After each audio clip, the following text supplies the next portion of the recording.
Ô, professor, Oi, bom por que... dia. Diga. Bom dia. Por que o senhor demorou de mandar o link, hein? Eu não Fiquei toda hora tentando acessar, não Não, mas consegui. foi porque assim, a gente estava no segundo ano e a gente tinha colocado um pré-link, mas como a gente acabou a aula no segundo ano um pouco depois, aquele pré-link não ia adiantar porque a gente estava conectado com o segundão. E aí só quando terminou mesmo realmente a aula no segundão, a gente podia começar com vocês, para ninguém ficar preso, né, a outra turma, beleza? Mas então, Beleza. sejam bem-vindos, primeiro ano do meu coração, do coração de Cezinha. Sim, nós, sabadão, estamos aqui com vocês, firme e forte, Firme e forte. produzir conhecimento. E outra coisa, galera, como aconteceu com o segundão, essa aula só vai funcionar se vocês, né, todo mundo participar. Porque não adianta, eu e Cezinha ficamos ontem a tarde inteira, à noite, fazendo toda essa programação, se vocês não participarem. Beleza? Preparados? Então, Eu estou. todo mundo do primeirão, vem comigo. Eu pergunto assim, qual seria o tema da aula de hoje? Manu, Manu que está hoje toda produzida. Amém. Ei, Manu, o que é que Química e História vão se unir para falar na aula de hoje? César, desculpa, ácidos. Filho, Nossa. Qualquer um tem que tema ver que na que relaciona É, ácidos. Química e História. Então, ácido, mas tem a ver o que ácido com Química e História? Qual seria o Ai, assunto? meu Deus. Ei, Luca, ajuda aí, Luca. Eu Matheus. sei. A peste negra. Ah, é? Será? E outra, uma colocação aqui, Matheus. O nome hoje é A Peste. Não pode falar a peste negra, viu, Matheus? Não é legal. Tá, Beleza? beleza. Sabia não. Então vejam só. Vejam só. Eu acho que é sobre Hiroshima. Hiroshima, ainda não. Iríamos falar, né, Cezinha? Mas numa próxima aula nós vamos falar sobre a Segunda Guerra, sim, vamos falar sim. Mas, então vejam comigo, na tela, todo mundo na tela, de olho na tela, vamos falar sobre a Revolução Industrial e seus impactos. Com quem? Comigo, o professor André Tavares, e com ele, sim, esse brilhante professor de Química, César Rodrigues. É, galera. Tamo junto, parceiro. Exatamente. Então, sem demora, vamos dar início à nossa aula. Eu quero interatividade. Vocês têm um computador aí em mãos, o celular em mãos, vocês podem pesquisar e participar automaticamente conosco. Então, para começar, Kaique, você pode responder por chat ou falar, melhor falar. Se você não quiser aparecer, mas fale, se pronuncie, Manu, todo mundo. O que seria, afinal, uma revolução?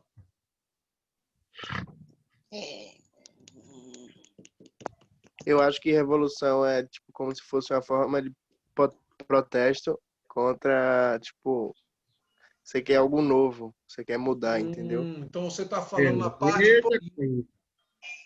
de liderança. Ah, eu não estou gostando dessa monarquia, eu quero uma república, eu não estou gostando desse governo, eu quero mudanças, eu quero fazer uma revolução. Sim. Que mais? Estou gostando. Que mais? Desejo de uma mudança. Desejo. Que mudança? De casa? Vou me mudar.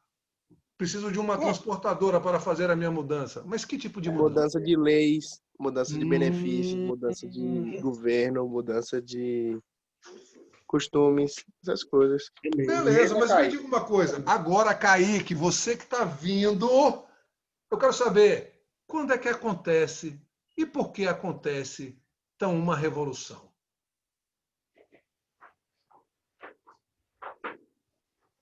Peraí que eu tô pensando. Beleza. Uhum. Será que uma Rapaz, revolução acontece do nada? Agora mesmo eu falo, vou fazer uma revolução. Pego minha varinha do Eu Harry acho, Potter, pum! acontece com o desejo de uma mudança. Que quando a pessoa vê que o negócio, que o negócio tá lá. Aí, ele vê, vamos mudar isso com aquele desejo. Por aí. Eu acho que quando as pessoas estão insatisfeitas com o que está acontecendo. Deve ser quando as pessoas não querem aquilo e tipo, vamos fazer uma revolução, vamos mudar.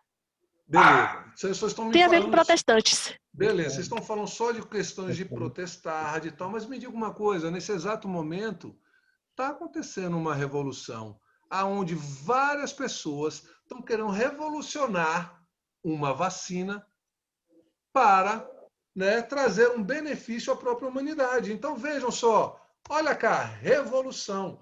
A revolução, galera, é exatamente isso.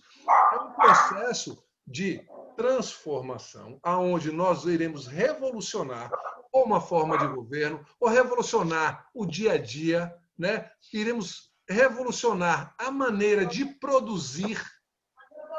Aí tem a ver com a indústria.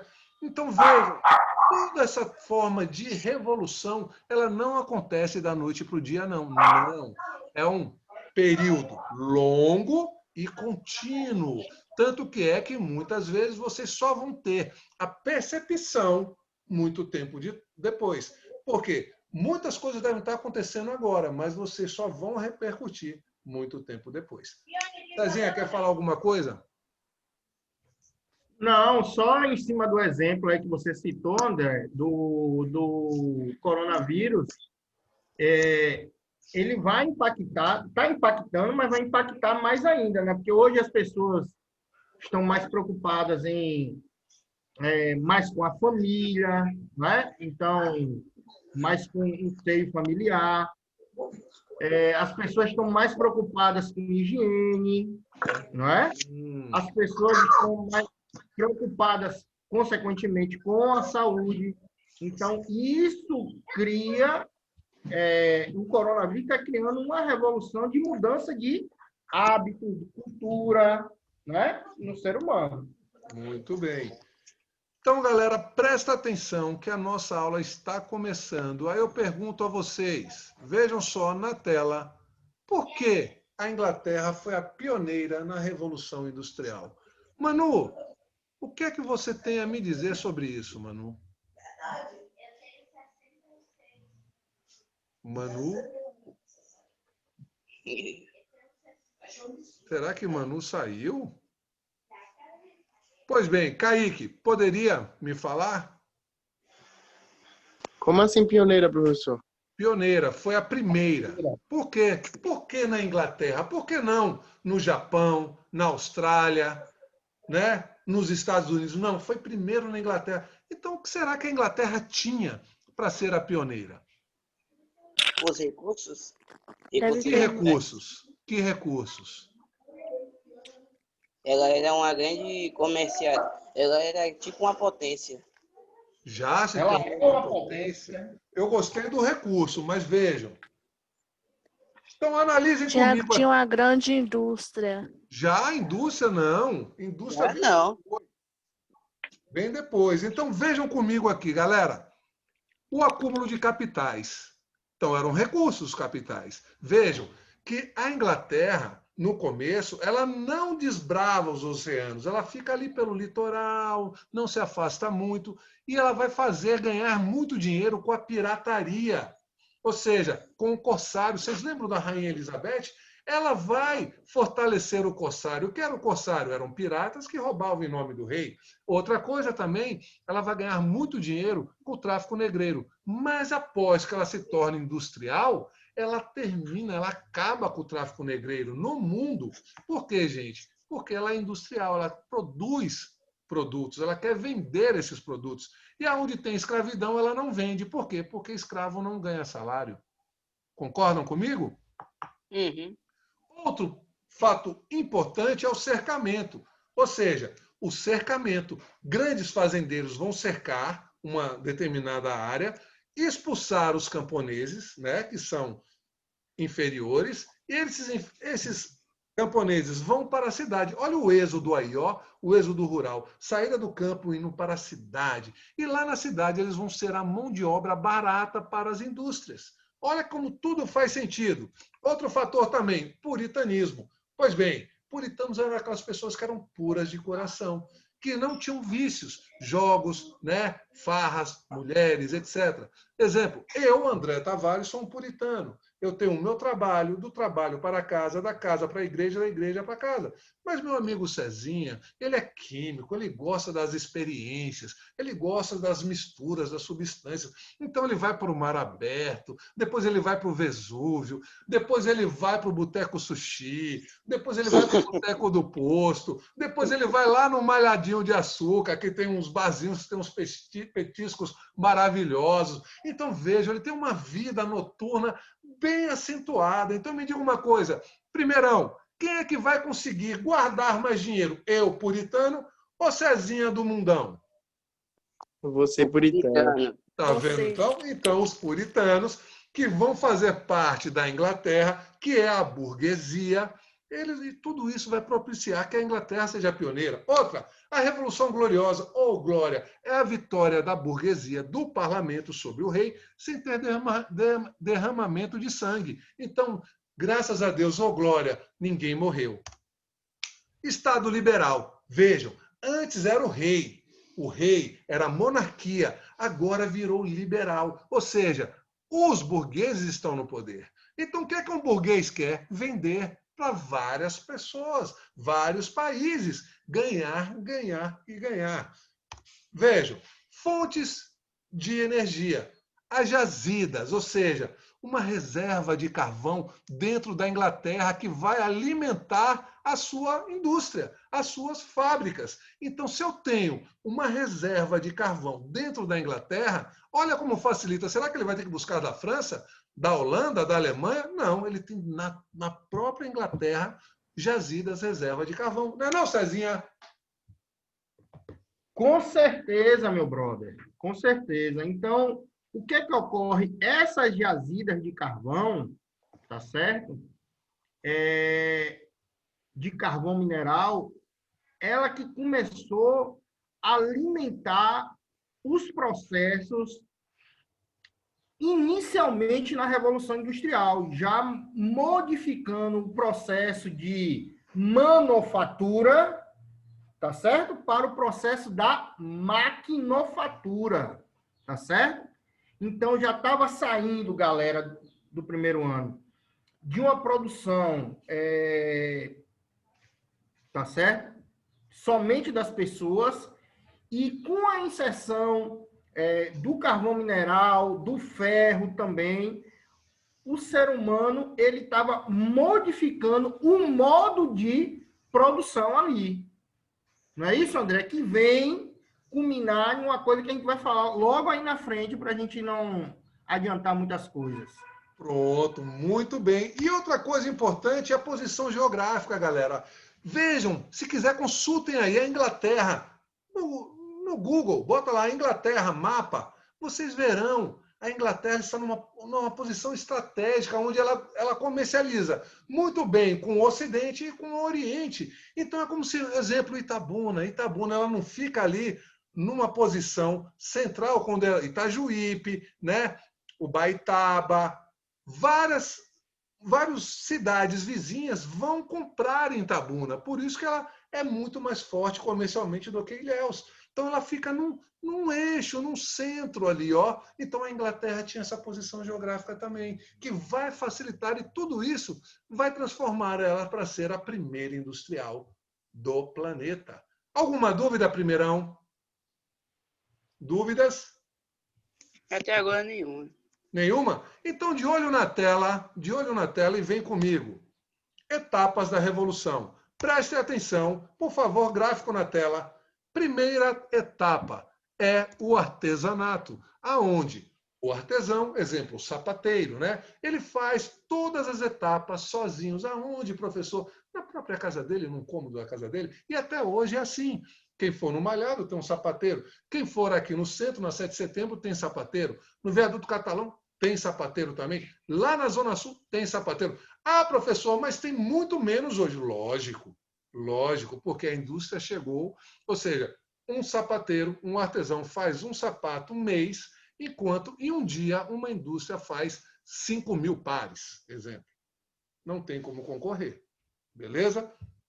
E além do que, hoje, com os brinquedinhos, né, com o nosso aparelhinho do celular, você recebe, né, promoções do Netshoes, de várias, da Centauros. Olha, né, 3 pares, Netshoes, 3 pares de tênis por R$ 140. Será que o sapateiro tem como concorrer? Lógico que não. Segunda parte, como o Cezinha falou, a manufatura. Manu, você é o nome, manufatura, Manu. Então vejam só, a manufatura, vejam, cada setor é dividido. Em uma parte, olha aqui, só cortam, na outra parte só costuram, na outra dão acabamento e na outra embalam. Então vejam, dessa forma eu produzo muito mais rápido do que só o artesão sozinho. Olha a evolução na produção, na escala, como meu amigo César falou. Pois bem, e a terceira etapa é a maquinofatura, onde a máquina, né, toma, ou seja, faz todo aquele processo manual, agora é feito pelas máquinas. E aí, meu brother André, o que que ocorre? Nessa época aí, a burguesia, não é? Ela, por ter o capital na mão, a burguesia, ela incentiva, ela dá um incentivo, né? Dá o capital para os cientistas da época, tá certo? Criarem a invenção que entrou, que abriu realmente a indústria, vamos dizer assim, de maneira bem forte lá na Inglaterra, que foi a invenção da máquina a vapor. Tá certo? Bom. Então, os cientistas criaram, produziram, tá certo? Pela necessidade da burguesia querer ganhar mais e mais dinheiro, galera. Então, ela precisaria ter o quê? Uma produção maior. Até porque o consumo estava aumentando e também o consumismo, não é? O consumo é uma necessidade que cada um tem, mas o consumismo é aquele negócio. Ah, eu tenho esse celular aqui, tá beleza, tá em perfeito estado, lançou um novo lá, eu vou comprar porque vai ter mais memória do que o meu, não é? E isso é um consumismo. Beleza? Então, já começou a nascer os problemas ambientais aí, que a gente vai citar lá na frente. Correto, meu brother? Muito bem. Então, vejam só, aí tudo isso vai gerar o capitalismo. Oi, diga, Manu. E sobre o petróleo, ele tinha alguma importância? Calma, não chegamos ainda. Calma, Manu, rapidinho, Manu, a gente vai chegar lá. Então, veja, o capitalismo fortalecer com a burguesia, porque vai querer o quê? O lucro. O lucro. Então, é muito importante ter noção das etapas. Primeiro, o artesanato, o artesão fazia tudo sozinho. Depois, a manufatura, manufatura, Manu, ó, com as mãos. Depois, a maquinofatura, aonde vocês verão, como o Cezinha falou brilhantemente, a burguesia vai investir na ciência para o quê? Alavancar a produção. Beleza, galera? Alguma dúvida? Alguma dúvida, primeirão? Não. Então vem comigo, uma nova classe social vai surgir. Nós já falamos de uma classe social que é a burguesia. Qual seria a outra classe social? Alguém poderia me ajudar? Olha a setinha. A burguesia que tinha dinheiro. E a outra? Qual seria a outra? Essa setinha. Rapaz, não estou lembrando, não. Me diga uma coisa. A burguesia é dono das fábricas, donas dos armazéns. Mas só isso, eu ser dono, não quer dizer que eu tenho uma indústria. Para eu ter uma indústria... Do quê?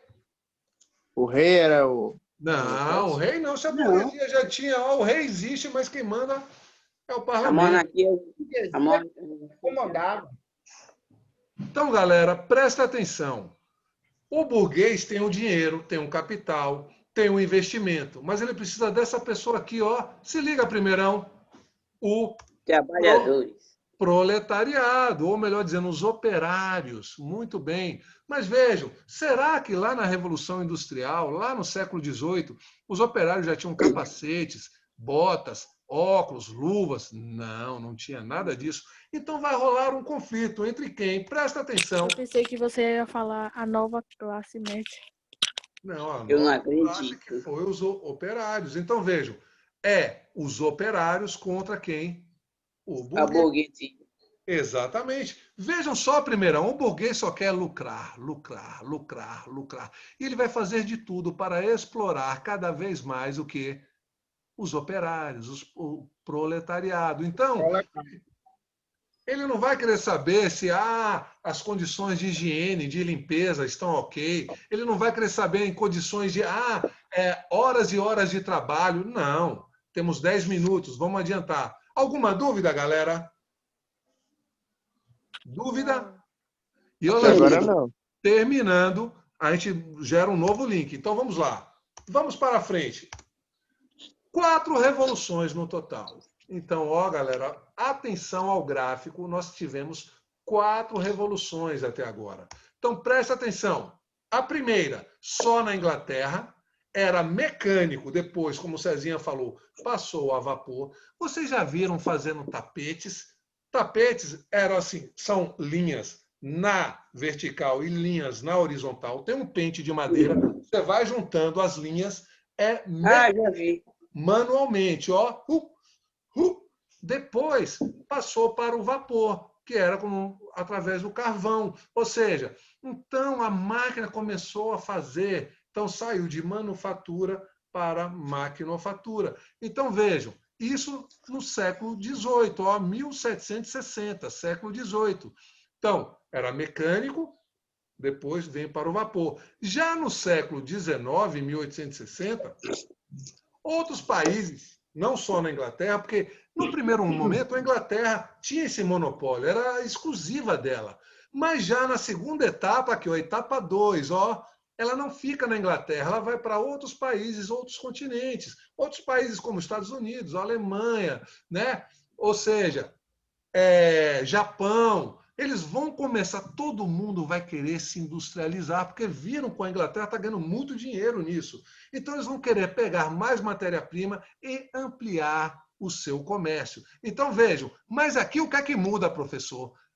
Aqui não era vapor na primeira, o vapor sai e entra a energia elétrica e depois os combustíveis fósseis. Sim, Cezinha vai falar para vocês aí agora.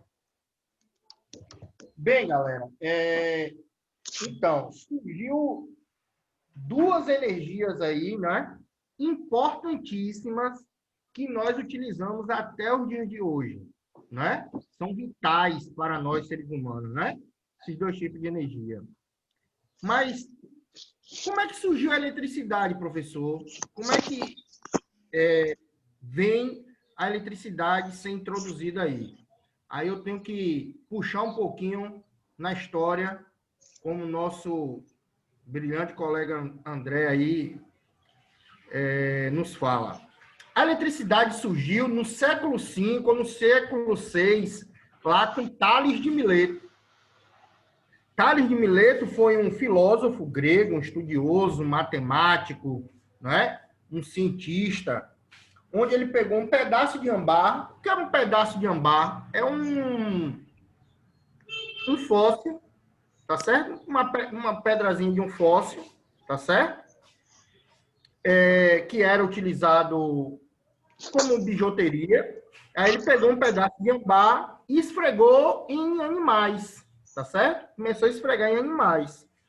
E ele verificou que o ambar, depois que ele esfregava lá no animal, ele conseguia atrair pequenos corpos, tipo um pedaço de madeira, um pedaço de palha. Então, a partir desse momento, Tales de Mileto, ele descobre a eletricidade estática, tá certo? A partir do quê? A partir do atrito entre os corpos. Beleza, galera? Depois disso, aí, gerou uma lacuna gigantesca, enorme, tá certo? Em 1600, o William Gilbert, ele veio falar novamente da eletricidade, tá certo? Que o William Gilbert foi um médico, tá certo? Ele veio falar da eletricidade, ligando a eletricidade ao elétron, né? Ele disse que a eletricidade vinha da palavra elétron, e elétron nós sabemos que vem de eletricidade, e ele ligou isso tudo ao âmbar, tá certo? Ao âmbar. Já em 1650 veio Otto von Guericke, que ele construiu uma máquina de eletricidade estática, que era um gerador de energia através de uma bola de enxofre. Essa bola de enxofre, através do atrito, ela conseguia atrair o quê? Terra seca, comprovando aí, não é, a eletricidade estática realmente funcionando através desse experimento. Já no século XVIII, tá certo? Dando um saltinho também aí pequeno, vamos dizer assim, Benjamin Franklin foi aquele cidadão que fez a experiência com a pipa, colocando uma chave de metal, tá certo? Em um dia chuvoso, constatando que a eletricidade era atraída pelo metal. De qual forma? Quando ocorria descarga elétrica, foi atraída pela chave, e ele também acabou recebendo um supapo lá do choque. Beleza? E foi a partir daí também que começou, por exemplo, a descoberta dos primeiros para-raios, vamos dizer assim. Depois vieram cientistas italianos, eles descobrem que a eletricidade está alinhada a processos químicos. Observe que a Europa, a França, a Inglaterra, essa época é o berço da ciência. Aí vem muitos químicos, John Dalton, não é? Vem Thomson, vem Rutherford. Todos esses estudam o quê? Teoria atômica acerca, primeiramente, do elétron, não é? E depois do próton. Em 1800, aí a gente já está dentro aí da nossa revolução, Alessandro Volta, ou somente Volta, ele descobre as contrações nos nervos e nos músculos, que é causado através do quê? Causados através dos metais. Nessa época já descobriram vários elementos metálicos, que hoje nós vemos na nossa tabela periódica. Beleza? Então, Volta, ele também foi importantíssimo, porque ele foi o criador da pilha voltaica, tá certo? Ele fez um experimento onde ele colocou várias, vamos dizer assim, moedinhas de zinco, né, no experimento dele, e dessa forma, hoje, nós temos, as baterias de celulares de lítio que nós temos hoje é graças ao experimento de Alessandro Volta. Beleza? Ai, que susto! Foi o quê, menino? Nada, não. Oxi. Alessandro Volta também ele foi importantíssimo para a unidade de energia que nós temos hoje, que é o volt. Tá certo? Já em 1831, Faraday criou a gaiola de Faraday, mostrando a potencialidade da energia elétrica. Tá certo? Ele também criou o dínamo. Tá certo? Hoje, o dínamo ele existe em qualquer hidrelétrica. Tá certo? O dínamo existe. Onde ele converteu energia mecânica em elétrica. Então, o dínamo faz essa conversão, né, da energia magnética, da energia potencial, também em elétrica dentro das hidrelétricas. E, por último, dentro da eletricidade veio o americano Thomas Edison, em torno lá de 1880, né? Ele inventou a lâmpada incandescente. Ele que inventou a lâmpada, né? A lâmpada incandescente que hoje, não é? Ela sumiu do mapa, tá certo? Ela perdeu o mercado em virtude das lâmpadas de LED, lâmpada fluorescente, tá certo? Então veio Volta. Aliado à energia elétrica, também nós tivemos a energia oriunda dos combustíveis fósseis, a energia do petróleo, Manu. Você que estava perguntando na instante para André, o petróleo foi importante nessa época, tá certo? Porque nós tivemos os primeiros carros a motor combustível.